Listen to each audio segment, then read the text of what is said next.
We are back. I'm so excited we are back. I want to welcome you to season 2 of the Hold the Standard podcast. Those of you that heard season 1, you know we really wanted to create something unique with the structure. And after a ton of progression in the Hold the Standard world under the Hold the Standard umbrella, I'm excited to present to you season 2, which has its own perks like video. We have the technology, people. Not only will you be able to enjoy the normal, thoughtful discussion that's going on here, you're going to have high-quality video of it. We're going to be hitting you with different formats throughout this season. Look out for long-form interviews in their entirety, kind of sprinkled in throughout with our usual curated breakdowns. We have a couple more surprises up our sleeves, but one thing at a time, you guys. Season 1, as you might remember, moved through the model that I presented in my book, Going Right, and it made a case for the utility in pursuing your peak expression. Season 2, different topic. We're going to be talking about the heart of the Hold the Standard model, and that's all about leadership. It's our view that leadership is really the only path forward when dealing with our greatest challenges. So whether you're dealing with a tough relationship or you're trying to build a business, overcome some sort of challenge in your life, we're going to just railroad you with propaganda that choosing leadership is the best way to do that. I have a ton of personal updates to give you about my personal leadership journey. You know, they say that we can kind of only really endure the challenges that our central nervous system is ready for. And frankly, I was challenged recently in a way that I know I could not have handled in past seasons of my life. You'll see the background of these videos are going to change. That's because we are recording from the newest edition of the Deuce Gym campus here in Venice Beach. For those of you that don't know, underneath the umbrella of the Hold the Standard model is a brand of gyms called Deuce Gym. And we're here at the original Deuce Gym in Venice Beach. And for about 10 years, we operated just to my left out of a 100-year-old garage. We packed a lot of value into this baby tiny little garage. And then in the back of my mind, I had this dream. One day, I want to be able to expand and purchase this garage next to us and preserve this environment, this texture that I think makes us one of the most unique training environments in the world. So I'll tell you the whole story one day, but the Cliff's Notes is this. Every week for 13 months, this business, my pride and joy, was threatened to go into extinction because a real estate developer with cash in hand was going to turn this property into a massive 55-unit apartment complex. And by hook or by crook, we figured it out somehow. And I'll spare you the details, but long story short, we're not recording this in an apartment building, are we? All right, we figured it out. So welcome to season 2. We're going to get into leadership, all things leadership. Thank you for listening. And you know the propaganda.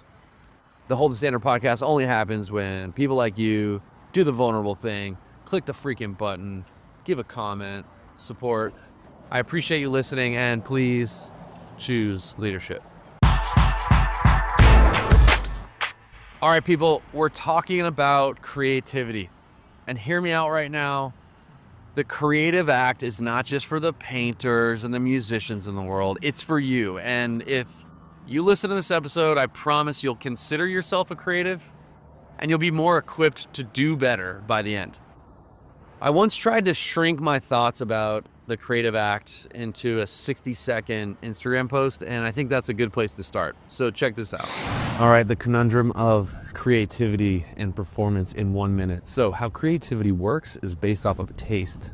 If you have great taste, you have a chance to be very creative. Taste provides the pinnacle marker. It's what you're trying to create. Maybe you're a dress designer.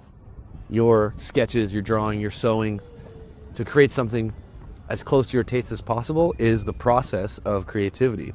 Anders Ericsson, who is the godfather of deliberate practice, calls this something else. It's called a mental representation. So say in a sport, Shaun White, snowboarder, has a very clear mental representation of what that backside 540 looks like. So he can operate extremely close to it. The conundrum is, if you don't have good taste and you can't see, you have poor vision, then you might be pretty happy with some poor results. Therefore, the people with the best taste and the clearest vision are often the least satisfied. God bless those people. Okay, so you see, from this perspective, there are 3 things I'd like to highlight here.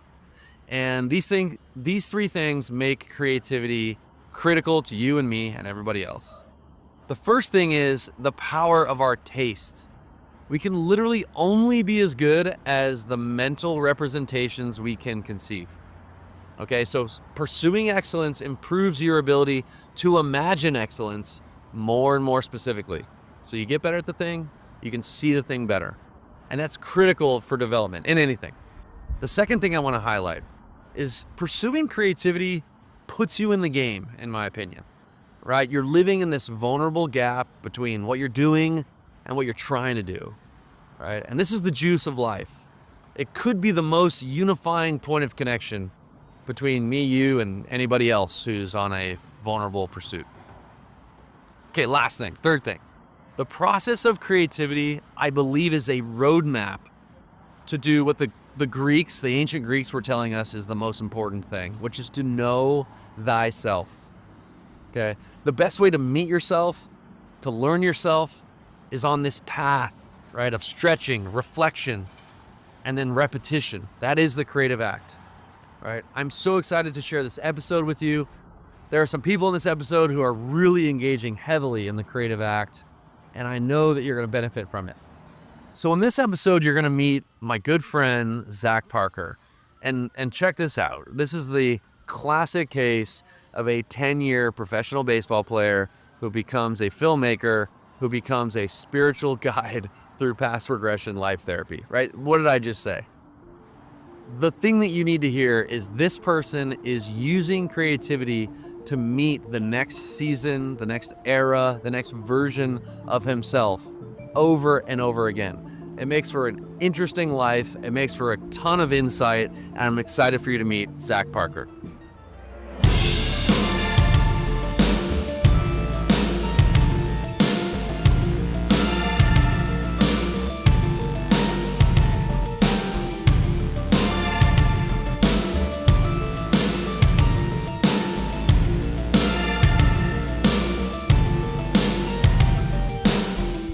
I've been looking forward to this for a minute. You're one of those folks in my life that we kind of go deep right away, and there's been many coffee chats that I sort of wish that somehow Machete was present to record, so thank you for being here. Professor Gelbrich, I'm excited to be here, man. Not even.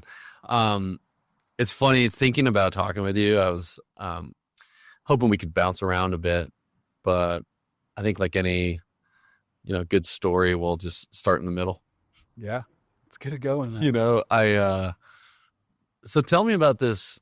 I think it's 2016 or so. You're South by Southwest, and you watch a short film. Something happened when you watched that short film. Yeah. Tell me about it. So, yeah, I mean, that's the middle of it for sure. Yeah. I was at South by, and at the time I was a TV executive at AMC.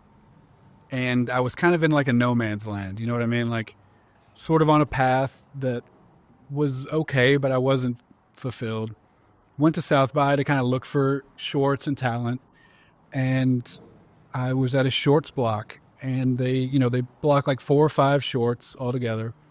And the last one started, and halfway through I was in tears, could barely breathe. I didn't know what was happening. Like, it was this incredible short film, and I was having a visceral reaction that I've never experienced.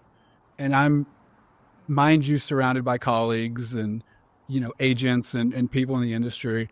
But it was about regret and mothers, and it just brought some stuff to the surface. And I needed to dig into it and see what it was. And I reached out and became friends with the director and just told him what it meant to me, and really changed the course of my life. Yeah. And we'll go back in time and kind of pick up, how you got to seeing this film. But, by the time you see it, you're, like we sort of said, in the middle of it. You're already in entertainment, storytelling, and all that. And just selfishly, dude, meeting with you, I was like, man, I wonder if there's something that you know about storytelling that I don't. Because you described that visceral feeling. Was there something about this film that did something well that, you know, you're trying to do as a writer now? Or is it more complicated than that? It's that short is it's a litmus test for somebody. It has this tone of tragedy and comedy, and it sort of mirrors back whatever you feel or whatever you think. So you ask somebody about that short and they're like, it's the funniest thing I've ever seen. And other people are like, it's the most profound thing I've ever seen. And obviously I had a different reaction. Everybody sort of enjoys it, but it really kind of like a Rorschach test. Mm-hmm. It's like you get out of that whatever you kind of wherever you are in your life. And I think it was really personal to the writer-director, Jim Cummings. And that's the thing I really take away. Like, I don't think you can try to manufacture those sort of reactions from people. I think you can just stay true to your vision, the thing you're trying to tell, and be authentic, and people will find, you know, and I use the word, you know, authentic. I think that's a little bit loaded, but yeah. I think if you just stay true, and the more specific you can be to what you're trying to say, the more universality will come out of it. Yeah. It's kind of counterintuitive, right? You think, I want to please everybody, and you water it down and nobody can connect with it. But if you tell something that's only can come from you, then people will find those truths for themselves in those stories. Yeah, so it was called Thunder Road, right? It did really well. Yeah. And then you sort of force your hand into this thing a bit, right? And yeah. So after getting back to LA, meeting with the writer-director, we stayed in touch. And, you know, what was kind of unique about that is after somebody has success like that with a short, they do the rounds, you know, everybody wants to meet with them. But the question is almost always, what's next? Like, what's next for you?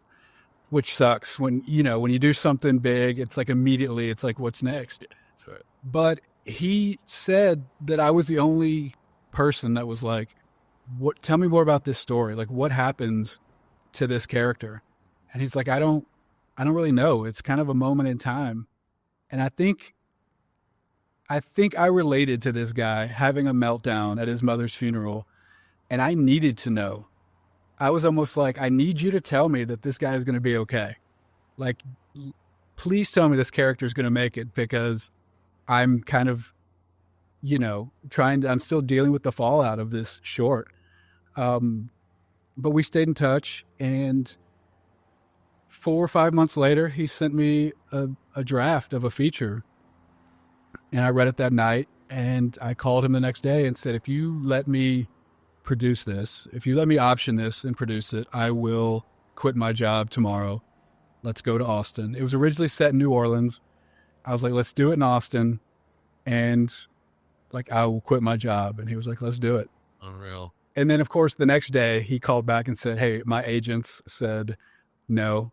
Like, you can produce it, but my agents are like, no chance. Uh-oh. And then we got coffee over the weekend, and, you know, it was like one of our conversations. It was like 2 or 3 hours. Yeah. And he was like, you know, screw the agents. Yeah. Let's do it. So let's go back in time a little bit, because I know that you studied film in school, and I'm really curious about this, because part of as an ignorant person, my trepidation around the arts, being creative, etc., is it seems like it could be almost like antithetical, the idea of going to school to learn film, but you've kind of done both. So you're coming out of school. Did school set you up well for this? Do you feel like it's a different ball game when you're making a film? What's the difference between going to film school and making films? Do not go to film school. Right. Okay. Let's say more about that. Unless you want to be very specific, if you want to be a cinematographer and really want to learn the intricacies of lights. But like most industries, it's really like a networking thing. If you're going to go to film school, make it about networking, take some chances, use their equipment or whatever. But it's kind of obsolete now. you can just go out and make them on your phone. I just don't think, if I could go back, I would have studied English. I would have done something more writing, something that's not film specific, and then just, worked on film sets on the weekends and did shorts. But I feel like I learned more on a week-long short film than I would in a semester. Right. I mean, literally, it's like we're running cameras, and the first 2 days of the semester are like, here's the power button. Right. Here's how you put the battery in. And it was just like, oh no, what did I sign up for? And I was 30 when I was at film school. So I was like ready. I got like, no, like teach me. I don't have time. Like, And you're around kids. yeah, Everybody's young. these 18, those kids are in class and they're looking forward to going to the bar, sneaking into the bar because they're 18 or 19. Right. And I'm like, guys, I need That action. Let's go. Yeah. Like I'm behind. Totally. And I'm projecting my own experience on that, but it's sort of like the theoretical nature of school is sort of the con. It's the downside of that world. That would be the critique. And then you look at something like entrepreneurship, which is sort of just like, you've got to solve this problem that's present in front of you now, and it's non-theoretical. And so I could imagine you were sort of conflicted on that. A lot of my questions of you today are going to be very selfish because I'm genuinely just curious about your life and what you have to say. It seems like now you've done this twice. And what I mean by this is you've stepped into a job description or a role or a character, one being professional baseball player, the other being a creative, a filmmaker, that I look at those as jobs that people aspire to do, but often very few people would have an accurate view of what the real job is. You see what I mean? Yeah. Right. Like I'm in one now. Right. So the strength and conditioning world is one of these jobs where, with social media and information that's present to us, there's more information present about the optics of that job, which I think leaves a lot of people who aspire to have the job more misled than ever. You know what I mean? Like there's so many people that are so wrong about what the real job is. Yeah. That it's almost dangerous, And so I don't know if that was your experience, but it seems to me like you've probably done that twice. You've made money playing baseball, and a lot of kids want to do that. And I know that you know what that's really like versus what it looks like. And then probably the film thing is, there's probably a bunch of kids around town right now who are misunderstanding what it's like to be you, So, yeah. So much information, but so misinformed. So did you suffer from that moving into making films? Were you suffering from the fact that you went to school and learned these theoretical ways to be creative, or how did you go about this? No, because you don't really know they're theoretical until it's too late. Yeah. I got out to LA thinking I'm going to have a leg up because I was in film school, which looking back, of course, everybody here probably did. Yeah. But when I look back at baseball, in the moment, it was just the thing. Like the next level was just the thing. But the further I get away from it and I look back, the sheer numbers and being able to do what we did from high school to college to the minors to AAA, it's sort of overwhelming to think about. But when you're in it, it was what it was. But getting into the film stuff, there was a lot of arrogance mixed with ignorance. Yeah. And I like to tell people, I kind of put it like, everybody wants to be a astronaut or a baseball player, whatever. But, as you get older, those things get cut from, the list. All right. Everybody's got that like top 20 list. And then by the time you're 23, you've gotten down to something manageable. You're accountant or, whatever it is. But when when the first thing on your list is pro baseball player and you do that till you're 30, you sort of just look at the next thing on the list. And it's like, oh, movies and TV. Was that the second thing on your list? Yeah. Oh, cool. So it was like, it felt natural, but it was also probably the same feeling that somebody went through when they got cut from their high school team at 14. And they're like, okay, I got to find the next thing. And yeah, I mean, that's really what it was. I was flying back from Korea, and it was like, okay, I better start thinking about what's next. And the only thing that could ever keep my attention besides baseball was going to movies, TV, all that stuff. So yeah, do you think that there's something about you that can tolerate that not knowing? I think that a lot of people listening are like, well, this dude just, he dunks on life. He wanted to play professional baseball, did it. He wants to make movies, does it. That's probably not how it felt for you, but is there something about you that you feel a comfort in that discomfort? You're on an airplane back, from playing overseas, and you're like, well, I'm going to be new at this and I'm okay with that. Or did it just feel horrible? Like, No, speak on that. I think it's a superpower and a major flaw is my desire for discomfort. Yeah. It's ingrained from like an early age, but yeah. With baseball, it's even though you're pitching or whatever it is, you're playing pro baseball, it's still different locations every 4 or 5 days. You're on the road. Every year it's a different league. There's so much, it's just ever changing, even if only sort of optically.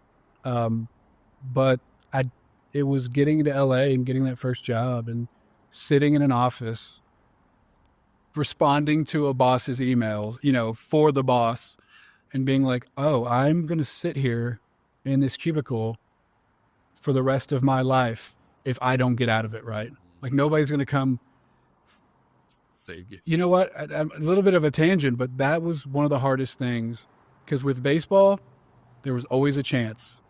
There was always a chance you'd get to the park and you'd get the call. Right. There was always a chance you would get a call from Mexico. Like, the opportunity to change your life was always like right there, like in a significant way.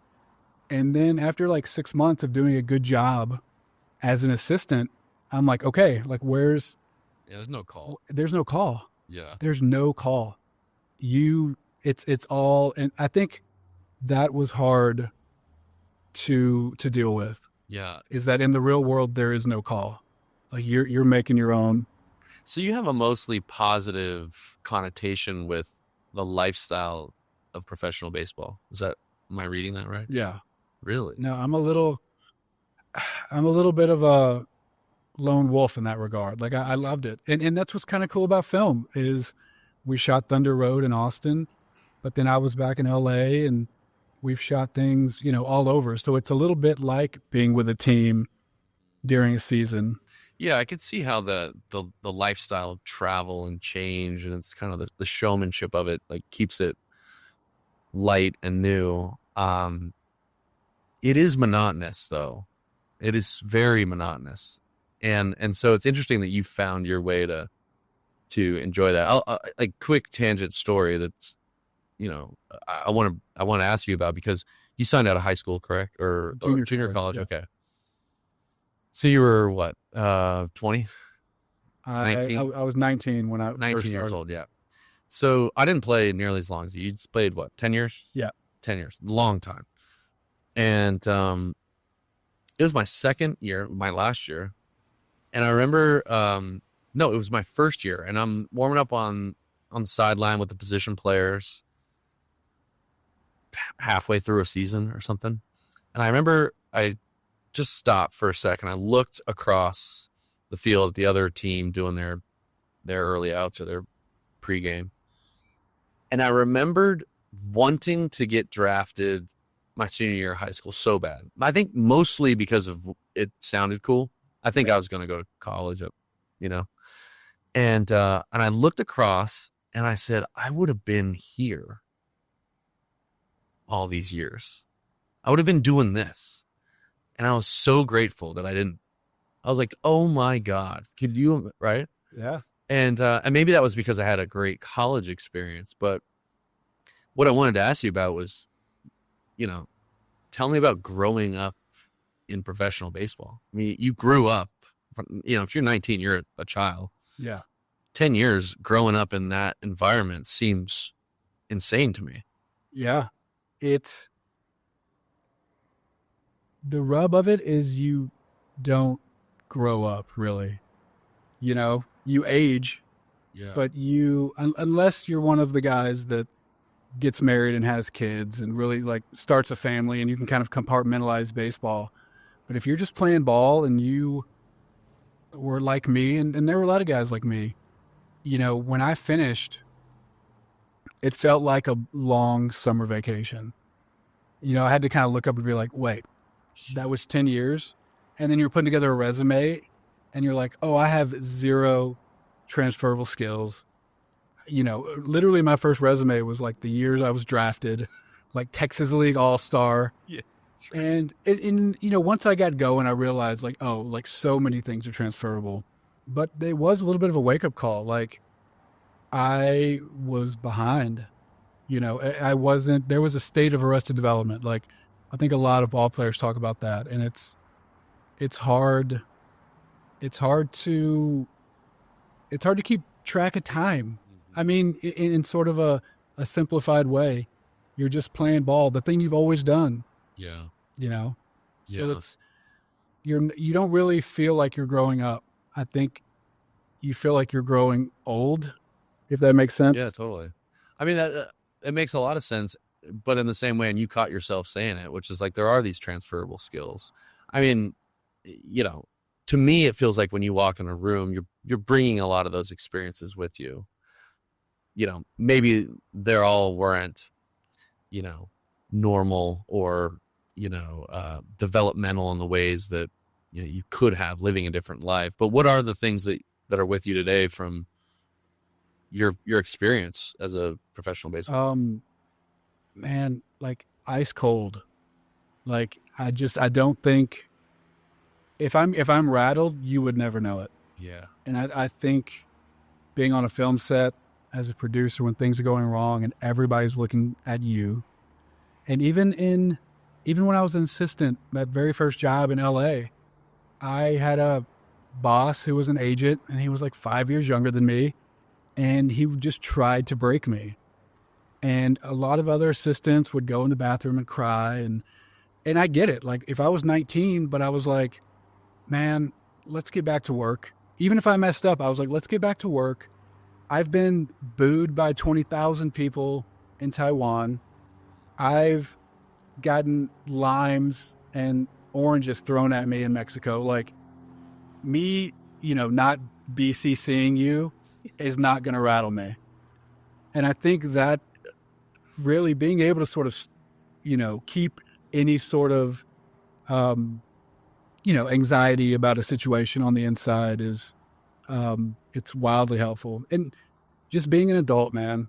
I mean, dealing with adults, dealing with high pressure situations. I mean, when I got that assistant job, I knew nothing other than like Gmail.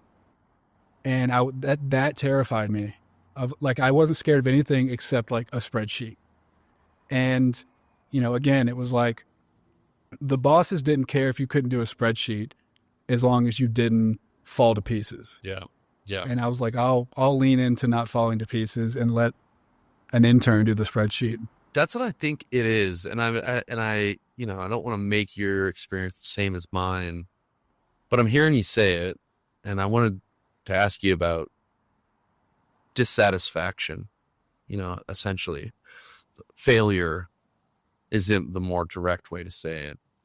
I think that game lathers on this either ability to live in that space and reconcile that feeling, or it'll just kill you. The game will just kill you in that way. And I would imagine that there's ways that you can't even yet add up in your life that is keeping things alive for you, making the difference for you. It's providing value to your team or your projects or whatever in ways that are not normal. This idea that you have to reconcile facing failure. I just observe adults in the real world, whatever that is, real world, unable to face in a very direct way failure. And I don't think that dissatisfaction goes away. You know, I think back at, I've said this before to somebody, it's like striking out when you're 10 years old. Actually, you know, it hurts more when you're 24 years old. You know what I mean? It's just like, it's not that you get immune to that. It's just sort of this ruthless relationship with it. And I want to ask you about it because there's no way that you're not just bathing in dissatisfaction on the creative side. You know, it's this transition you've made from performance. Anybody would look at you on a baseball field and be like, there's a high performance thing going on here that people will watch on TV that's incredible. And now you're in the creative space, which just feels like, is it the same type of dissatisfaction? When you write, are you just dissatisfied with how imperfect it is? Who says my writing's not perfect? No, what it is for better or worse in baseball and sports, you're getting day-to-day feedback. Yeah. You know, we've talked about it. You talked about it during the summit. I could go out there and have amazing stats on the mound, but have failed half my pitches. Bunch of, line drives that were caught, right. And being able to understand the feedback versus like the execution and the process is one thing. But the hardest part about the creative is it's so subjective. Like, what is a win? What is a loss? Like, if you make a movie and it loses money, but people love it, right, and vice versa. Like, people hate your movie, it makes a lot of money. Like, it's hard to really articulate what that is on the creative side. And I think that has been a completely new challenge for me. Mm-hmm. And, in terms of the failure, the one way I like to put it is, in baseball, you have to figure something out. You never know how it's going to go. I got bases loaded, no outs, but I know I'm going to get out of this jam. Zero clue. Right. Pop up double play, 3 punchies. Like, yeah. I have all the confidence in the world I'm going to get out of it, whether I do or not, or do or don't.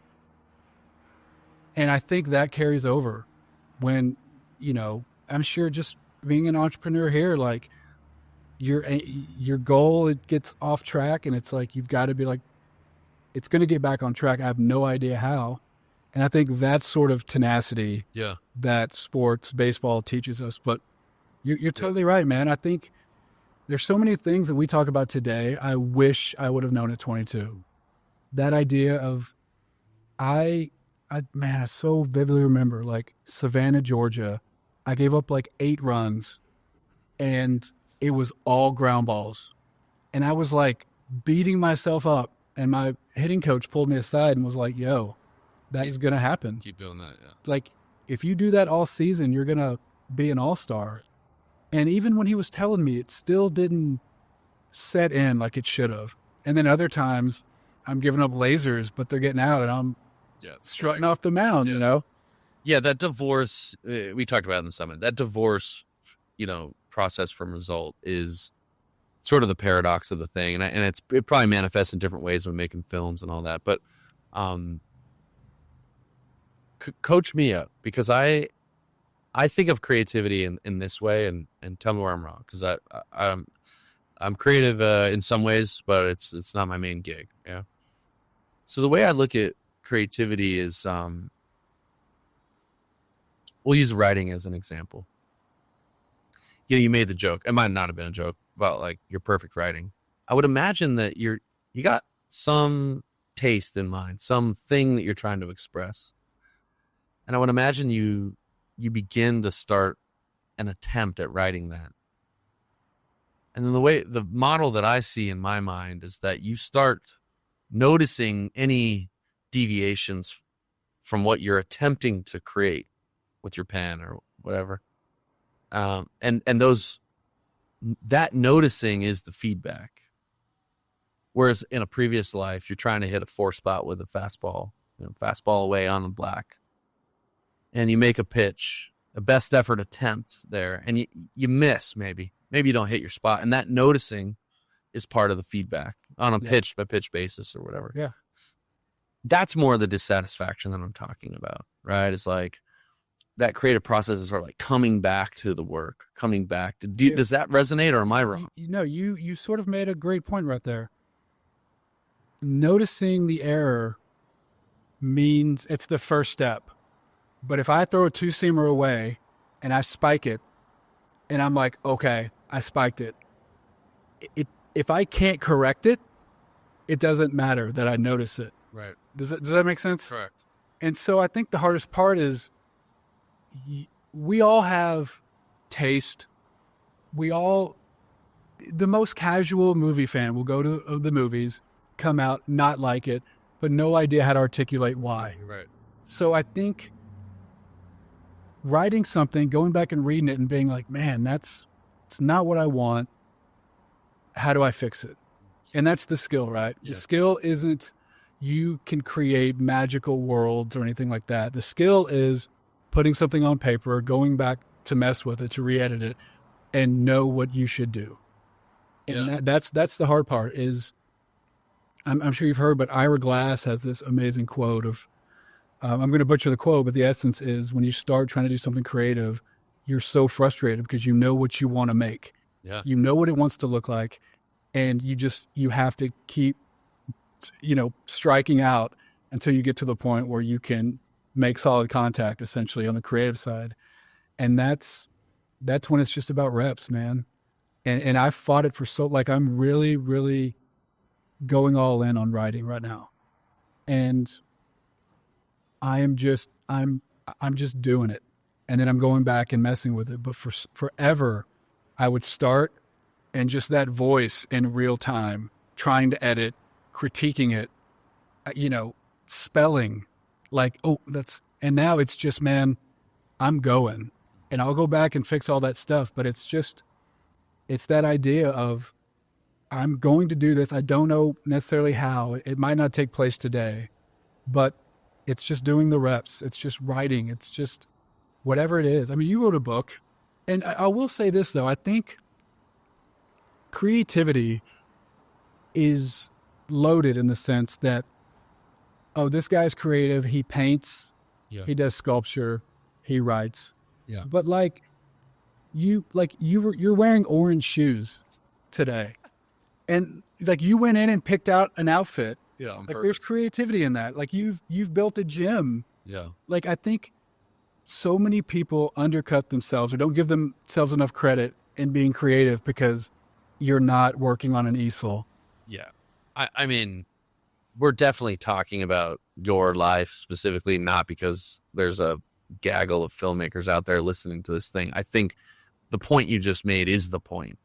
It's it breaks my heart how many adults are paralyzed from any sort of forward progress because when they notice the deviation from the vision in their mind versus their first attempt, that's a wrap, dude. Yeah. And they can't make bad pitches and toe the slab again and stay in the fight and compete and do the thing. And maybe that's just because there hasn't been a vehicle to express that. The current vehicle you're expressing that in is you're writing and making films and making art in a very specific way. But thank God you learned some sort of ability to you just said it, I'm on the mound, I'm in a jam, bases loaded, nobody out. I don't know how this is going to happen, but this guy right here can figure it out is a thing that probably shows up whether you have the language for that when you're trying to solve problems writing something, And I just think it's important to talk about what I would say is the truer truth of doing cool stuff in the world, right? Because it's easy to look at someone like you and just say, well, man, that guy tried to do something hard and it worked out. And you could easily... Here's the thing, though, is it didn't work out. I worked it out. You know what I mean? It never has worked out the way I wanted it to or expected it to, but I worked it out to get to where we wanted to go. And I think that's... And I think everybody falls victim to it, seeing somebody doing something cool and them making it look easy, and you think that man, it's not that easy for me, but dangerous. I think that idea of it working out versus working it out is important to really let people know about, or just really kind of reiterate in their head, because I'm rereading The Inner Game of Tennis that you and I talk about a bunch. And he talks about the childlike wonder. And again, it's like, how long would you let yourself write a script before you gave up because it wasn't good? But if your 5-year-old was trying to write, you would never let them give up, nor would they want to give up, probably. And it's like, if you can tap into that, giving yourself grace and being like, of course the first draft of this isn't good. Like, it's the first draft of, and no matter who it is, like, everybody will tell you the first draft is like, get it on paper and then go fix it. Like, going in knowing it's not going to be good, but getting it out into the world, even if it's just your world, getting it out in front of you, then you can play with it. Jordan Peele, he's an incredible filmmaker. He talks about that. He says the first draft is me just compiling sand, which I will later turn into a sandcastle. And that's just another beautiful way to put it, where you're just piling shit on. And then once you have all the sand in front of you, then you can start, cutting, being surgical with it. Yeah. I think it's such a shame that people are inhibited by that, I genuinely wonder if people can hear that message without experiencing it. Do you need something you love so much that you tolerate that process? I wonder that about myself. It's probably present for you. Like, if you never found baseball, you didn't love anything that much, could you listen to somebody on the podcast tell you that and just, For sure. You've got to be ready to hear it, man. Because I go back and I think about those days, and I remember hearing similar things, right? Like, I don't think it was ever articulated as well as it is now, or maybe it just feels more ever present because of social media. But in my mind, they were just slogans on walls, and enjoy the process, like little things like that. That's like, eyewash little. Yeah. And I look back and I'm like, man, I wish I would have. Like, I was so long view thinking about the big leagues. I wish I could have just enjoyed more like singular days. Was anybody good at that modeled that to you, that you're like, man, they had sure. That?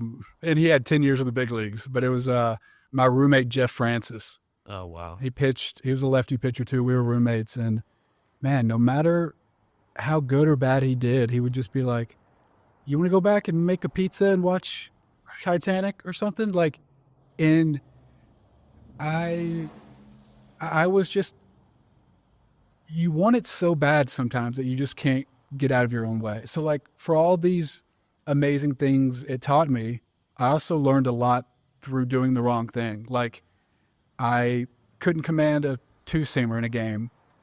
And not always, but every now and then, if I was really in my head, I'd be back at my apartment with like balled up socks, throwing the socks against the wall, just trying to get a feel for it. And if I saw somebody do that now, I'd be like, yo, go watch TV, like, get out of your head. Yeah. But at the time you're like, no, I want it. I want it more than the other guy. But it's like, man, the more you start intellectualizing all of this stuff, like the best thing, if I could go back and do, I would have gone out and played basketball. I would have like done something athletic just to get that feel again, rather than thinking so much. My first manager in pro ball is a former big league manager with the Padres, Greg Riddock. I will never forget the first day we weren't even at home. We were Yakima or somewhere, and he's coming back to the hotel with his tackle box and a fishing. Yeah. I'm like, did you just go fishing? Rid, he's like, yeah, I try to go twice a week or whatever. And in my head, I'm like, I got to worry about tonight's game all morning. I'm busy. It's just like, what a horrible approach, I'm busy worrying about my at bat tonight. Yeah. I want to shift gears a bit and hear about sort of the present moment for you. I know, you've mentioned that you're writing a bunch, but you had an experience, I think, here in Venice with a woman who took you through something that I think has really like changed a lot of your current life. Will you tell us about It's that? going to be a hard turn for everybody listening, but Yeah, that's but right. yeah, We're going to cover all the bases. Yeah. it's when I was at AMC, we'd heard pitches every day, and people were coming in with pitches, and somebody brought in a pitch, like a reality show about a past life regression therapist, sort of like a Long Island Medium or one of those shows. And, we weren't going to do it at AMC, but it was a good meeting. It was fine. And the woman left, the one that was going to be the star of the show. And they called back and said, hey, she really liked Zach's energy. She'd like to do a reading. And I was like, yeah, like, let's do it. Like, I'm curious, open-minded to this stuff, like highly skeptical, mind you. Yeah. But I was like, let's do it. So came down to Venice, meet at her little bungalow that she was staying in. And, I'm walking in swag, like, oh, like not me, like you can't get me, You can't fool me. Yeah. And I'm laying there and she's kind of getting it started. And in my head the whole time, I'm just thinking, this is going to be so embarrassing for her. Right. Like should I tell her that it's not working? Right. And then, smash cut to 15 minutes later, I'm crying and I'm describing being like a little girl lost in the forest. And I ended up having like a 3-hour session where we did a bunch of different sort of lives. And I walked away and it like rattled me to my core in like the best way possible.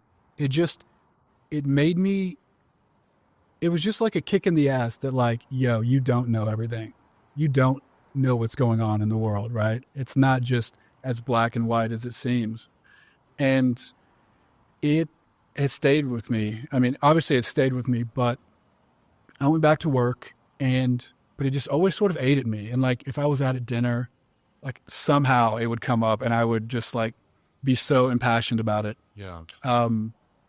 But then during the pandemic, I kind of went back and was really looking at that session, and I had the audio and I went back and transcribed it. And it just was like, it just taps into something with me. And I was like, I think I could do this. I want to try this.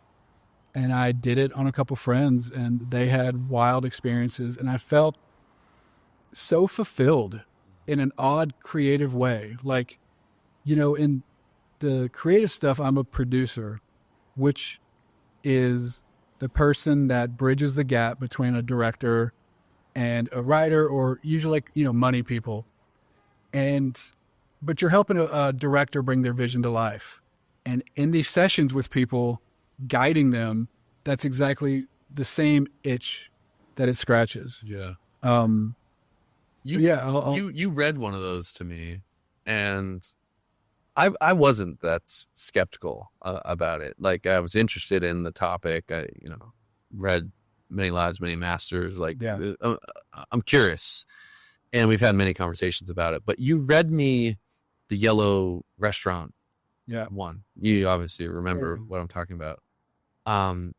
And I think you were quick to say, hey, I don't have a dog in the fight as to whether or not this is a real past life, and that's not really my interest. And feel free to clarify and speak on that if you want to clarify, because I don't want to rope you into something that you're not necessarily comfortable being involved with. But part of what two things made that really incredible.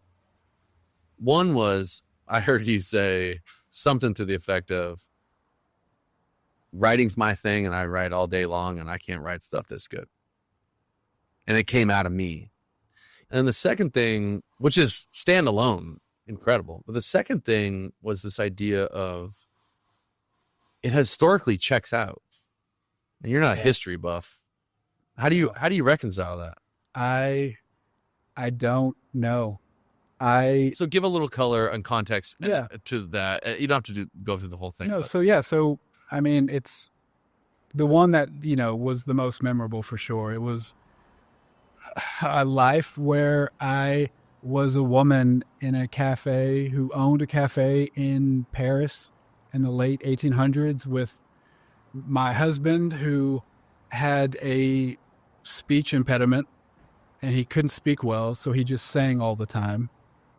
And I was talking about looking out the window and seeing this big circle that they're building.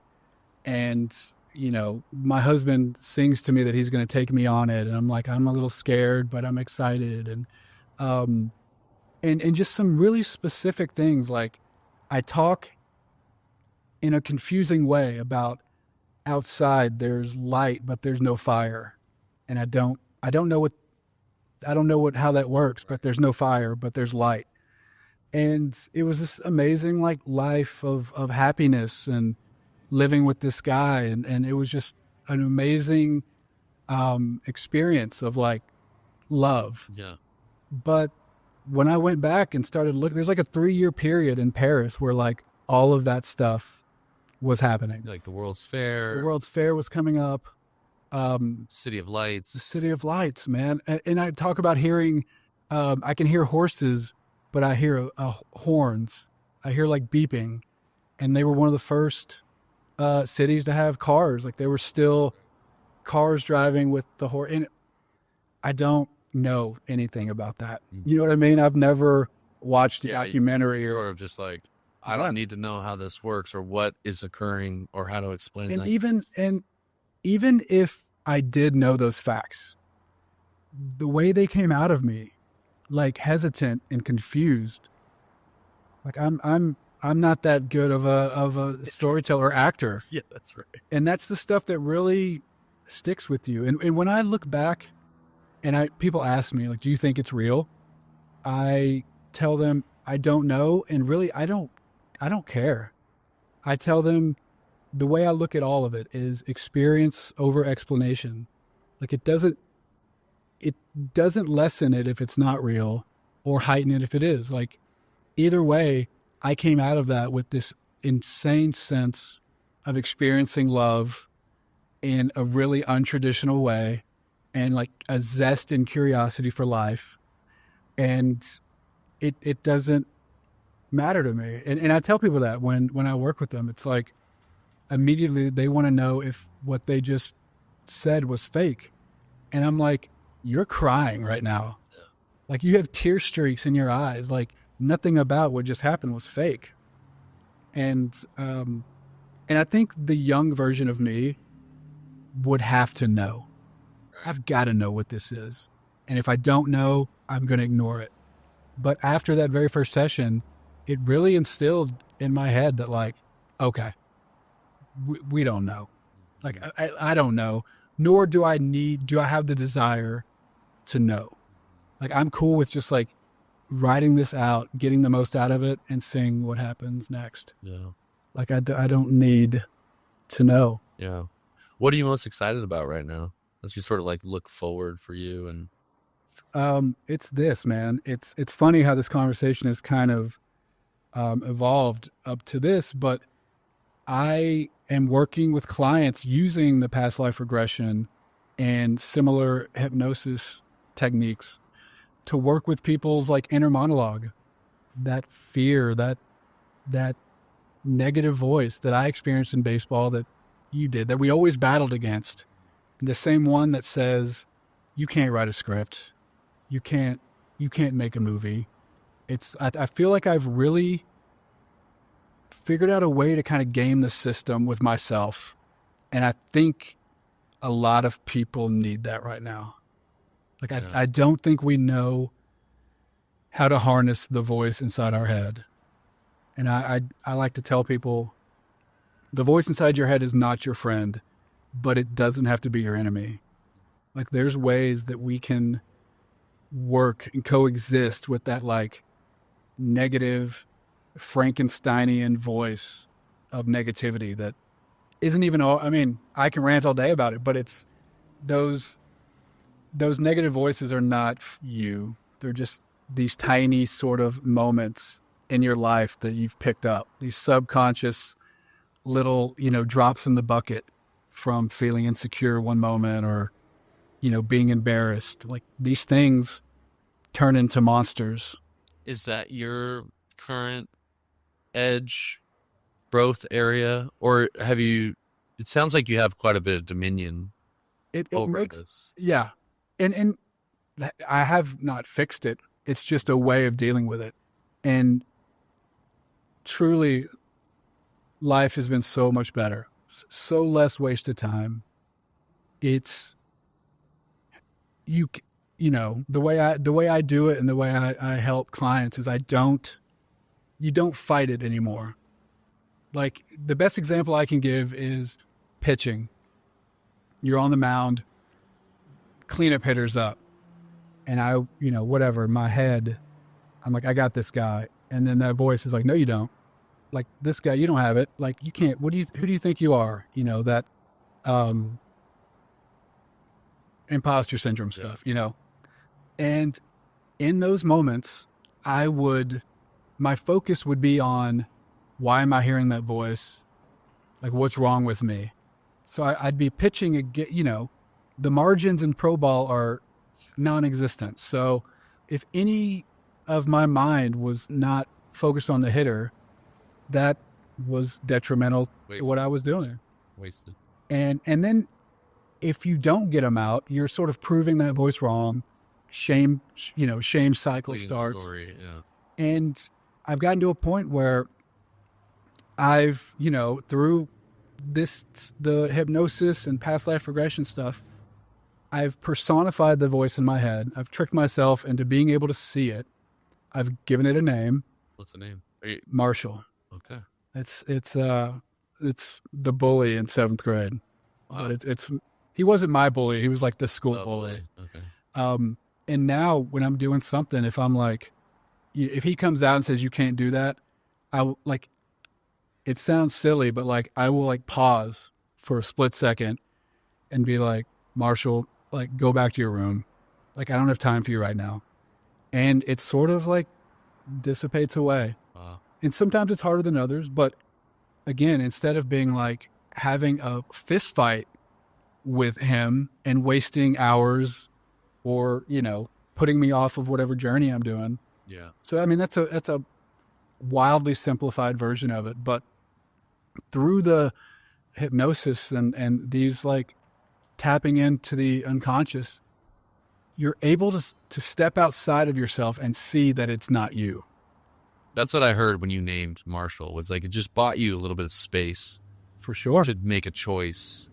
You talked about it. Like, we didn't talk about it during the summit, but the idea of being able to have on your glasses, yeah, and being able to take them off and see something from an outside perspective. And it's like, once you can see that, and then once you can contextualize, like, why are people bullies? Like, I think of Marshall and like, I want to give him a hug. Yeah.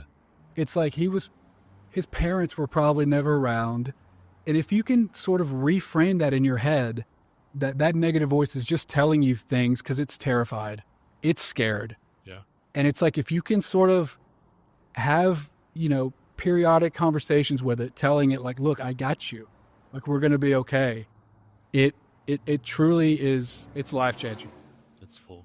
And it's just, I call it narrative recalibration. And it's just that story in our head. Like, how can we just recalibrate some of the stuff that's in there that is not calibrated by us? Yeah. Yeah. So last question that I have for you, and of course I'd love to hear anything else that's come to mind that you'd love the audience to hear, is, this narrative recalibration to me, and it might not be the right word, but the word that starts to come to mind for me is this confidence. And what is confidence? I find that most people are not confident, and maybe we haven't named that. Does that resonate for you? Do you feel like this is like an embodiment of confidence, knowing who you are and this other voice and creating space? Is that the gift here, is stepping into this? I want to say you gain confidence by ignoring insecurity. Does that make sense? Yeah. Instead of adding like confidence bars, your confidence grows by patting down all of the negative stuff. Mm. And I think, man, we have so many buzzwords and yeah, self-growth and confidence. It's even like we were talking about with the word authenticity. It's like, it's a moving target. Mm-hmm. Like, some days I feel wildly confident. Some days I'm faking it. Some days I don't. And that doesn't mean it doesn't exist. It's just, are you accessing it in that moment? And I think, I think people see confidence and it's like a snapshot of somebody they look up to. And it's like, if I don't feel the way they look, Right. if I don't feel the way I perceive them to look, that's the tricky part, then I'm not confident. But one thing that I do love of the last like 5 years is imposter syndrome. Because if somebody comes to me and they say, I have imposter syndrome, I'm like, good. You're in good company. Everybody, like all of your heroes talk about that. Yeah. Like Oprah talks about it, you know, everybody, Obama's talked about it. And it's like the fact that you have imposter syndrome and they do too, you're on the right track. Yeah. It's a signal that you're in the arena that you might need. Exactly. Yeah. If you don't have imposter syndrome at some level, at some time, like stay away from that person because it's probably a bit of a sociopath. But it's, and you know, sort of just to sum it up, I just think it's all come together and it took, I mean, I literally write about this. It took 40 years of failure to get to this point. And I wear that like a badge. Like I'm not hard on myself to say 40 years of failure. Yeah. It's like, it's all those micro failures hidden in success. And it got me to a point where I can take all of this baseball stuff combined with all the storytelling aspects of film and the hero's journey and put together this little system, this program of like, we all have these stories in our head, but like how much of it is yours? Like how much of it are you still sort of playing out a path from your parents or from media or whatever it is? And I think there's a way, you know, you're not going to come in and completely change it, but if you can go back and realize that like, oh, that is a story. That's a story that I made up. I mean, I'll finish with this on this stuff, but my mom is like mid-60s, like beautiful woman, like such a great mother, just like awesome. And anytime a camera comes out, she like gets weird and won't smile. She's got a brilliant smile, smiles all the time. And I get so fired up. I'm like, what? Smile? And she's like, no. And I said, why? And she said, because when I was 10, my mom said I had an ugly smile. And she's like mid-60s. And even though her mom might have said that, it was like a fleeting moment. She was probably mad at her. The mom probably wouldn't even remember it. And that thing has like embedded in her psyche for the last 55 years. And to me, it's like, how can we tap into those moments? Step out of it and see that like, oh, your mom had just fought with your dad and they were mad about money and it was an offhanded comment that she didn't mean. Like, now forgive her. And then, and you see it, man. You see the transformation where they come out of it and there's a weight that's lifted. Yeah. And it's just those little micro moments throughout people's lives that don't resonate in the moment. They resonate decades later. Yeah. It's pretty amazing that we have tools to tap into this stuff. Yeah. Well, thank you for rapping with me, man. This has been rad. Is there a way that people can get a hold of you to work with you in these ways? Yeah. I'm actually, the website and the stuff's going to be ready in the next 10 days. Okay, cool. But right now social is like Pack Zarker. Yeah, cool. On Instagram. And I've been sort of a referral business for the last couple of years, but it's taken off and I'm really excited we'll link to it. To get out there, man. Cool. Thanks for meeting up, It'll man. be good, man. This is great. Thanks, bro. Thanks, brother. All right, guys. When I think of Zack Parker's life, I almost just chuckle at the beauty. He's just a beautiful, creative guy. Does anybody really have 10 years of professional baseball, into movie producer, into past life regression aficionado on their bingo card? No one saw that coming. Something tells me that Zack Parker's LinkedIn bio is only going to get more and more interesting because of how this dude lives his life. Last season of the podcast was structured to follow this model of my book, Going Right. which examined the utility of pursuing our peak expression. But what many people don't know is that I had written that entire book. The model felt really buttoned up and bulletproof. And I ultimately felt like I was done. Until I kept getting these questions over and over again. I get it. I'm on board. I believe in what you're saying. But what if I don't know what I'm doing? What if I don't know what my thing is? What if I don't have a passion like Zack Parker had with baseball? Well, I assure you that after 10 years of pitching, Zack didn't get a letter in the mail telling him that his next path should be filmmaking. If you listen closely to Zack, you start to realize that he's just curious and open to exploration. Ultimately, there's no guarantee that you're going to find your next big pursuit with like perfect accuracy. But like most important practices, there isn't a controllable way to land on your perfect desired outcome. What I learned writing Going Right was that answering questions like what's next or learning what to explore next is mostly about just increasing the surface area chance of success, right? And curiosity and being creative is what gave Zack the best chance to find the film industry and ultimately his film Thunder Road. And that's what led him to his next best self in past life regression therapy. And it's likely what will lead him to his next iteration too. Exploring your creative edge the way Zack has will surely help you understand yourself better and make one hell of a story. The next episode, we're gonna hear from Tyler Nielsen. At the time of recording, he had just landed on the Hollywood film scene with his film, The Peanut Butter Falcon, and it went crazy. Tyler is one of the most unique, creative people I've ever met in my entire life, and that can't be understated enough. Today, his latest film, Los Freakies, has won 14 out of 14 film festivals and is about to debut in theaters this Christmas. And one other note, guys, this conversation with Tyler is from season 1, so it is audio only. Sorry about that. No video. As I'm getting older, I'm understanding myself more and able to hone the parameters of my own life to get closer to the flow state. I'm in flow state dramatically more now in my life than I was 2 years ago, 4 years ago, 8 years ago, because I understand, for me, this is my recipe, my soup, if you will, to get into flow state. Mm-hmm. This is just mine because everybody's different and we're all different, beautiful individuals with different backgrounds and things. Yeah. I have to get a good night's sleep. I drink coffee.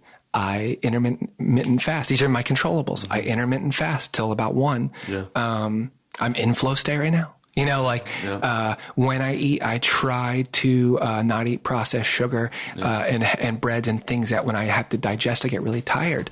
I only take certain phone calls. I, there's like all these elements of like binding that dance. Yeah. And I've sort of honed it down to, that's how I work. Yep. If there was a poster boy for the creative act, it'd be Tyler Nielsen. He lives this in his bones. I'm excited for you guys to dive into that next week. Tune in because Tyler is going to continue this conversation and how creativity introduced him to his own best self. All right, guys, that's the episode. Thank you for listening. And you got to subscribe. You got to like. You got to help a boy out, right? The Hold the Standard podcast only happens when people like you do the vulnerable thing, click the freaking button, give a comment, support, and share a friend. I dare you right now, text this episode to your friend. Open up your phone. I know you're listening on your phone, right? Go on there. Just forward this to 3 friends right now. The good friends.